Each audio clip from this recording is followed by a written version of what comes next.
What is up? Hey. What's going on, guys? Welcome to my show. Oh, actually, welcome back to my show. This is Hire Bunch of Fire Bunches. I am your helpful, personal, know-it-all. Oh no, that's a BS. Nah, helpful, personal consultant for interview preparation, job application, and laying off survivals. That's all I have, and that's all I will help you guys. Back to today's episode. Today's gonna be as special as the other episode is. We're gonna start it. Actually, continue our interview, celebrity interview, famous people interview analysis.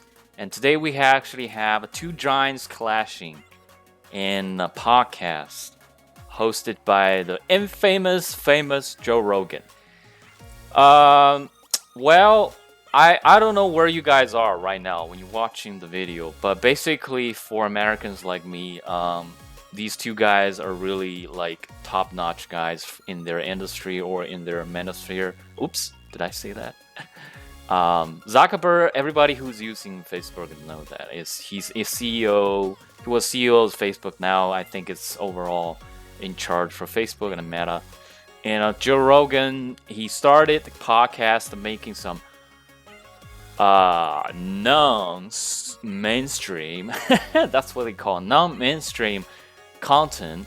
And then he blew up, especially during, among guys. And then I believe Spotify signed him up for like multiple multi-million dollars deals. So he started everything. Hopefully it's gonna be, good down the road, but we'll see. We're gonna do a little bit review of one of the questions, which was, how do you handle tough project?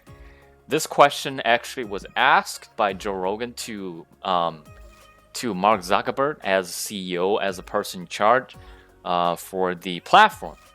So I think he did a really marvelous job. Both Joe Rogan and Mark Zuckerberg, but Zuckerberg did a really good job on answering the question.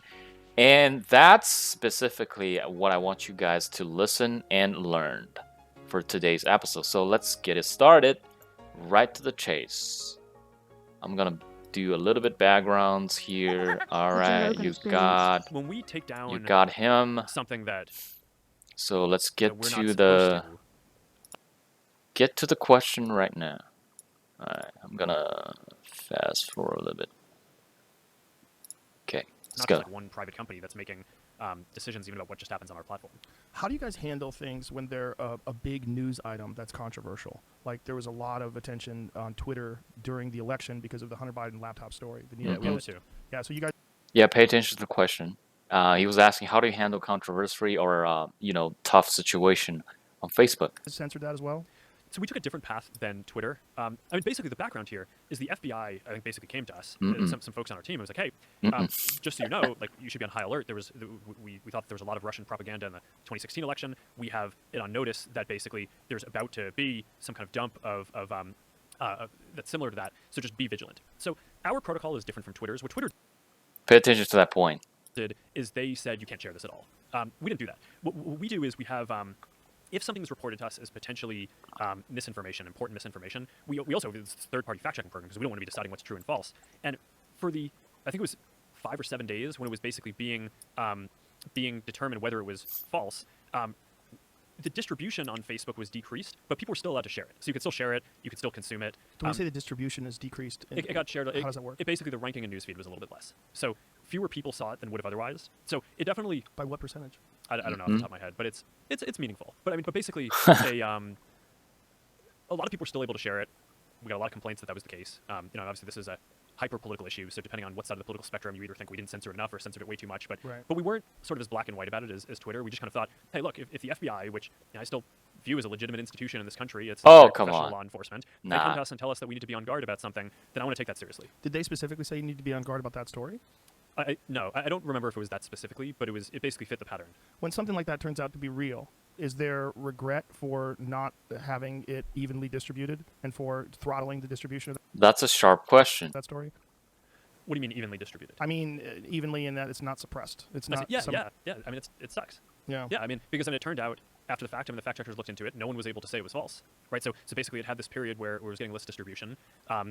So yeah, I mean, but I think like, I think it sucks though. I think in the same way that probably having to go through like a criminal trial but being proven innocent in the end sucks. Like it still sucks to have like that you had to go through a criminal trial, but at the end you're free.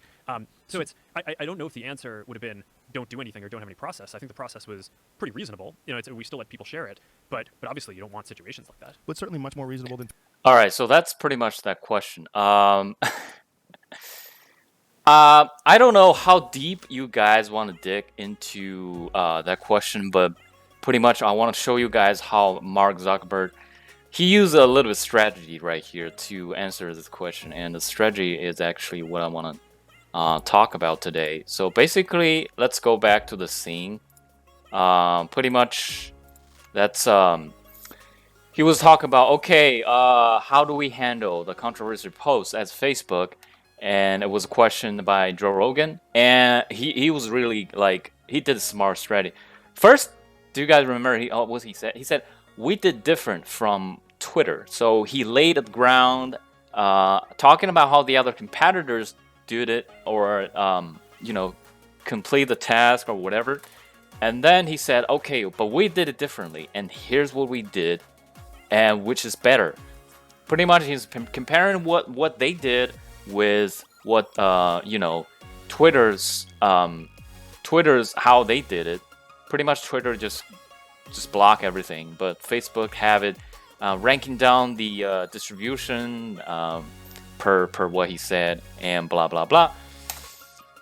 So that's a very interesting strategy. But for this question, we have two basic ways to answer. First of all, is a common way.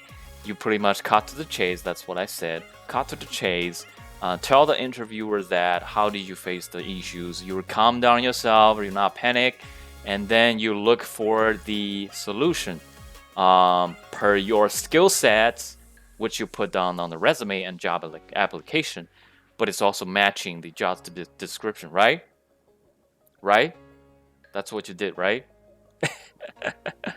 Make sure you did that, and then you just say, okay, I did a little practice before I executed the idea, and boom, the problem was solved.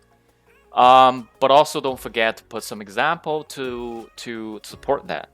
So that's the common way. And the other way, like the Zuckerberg, what he did is that very special one, and you need guts, and definitely you need preparation to answer question like in this way.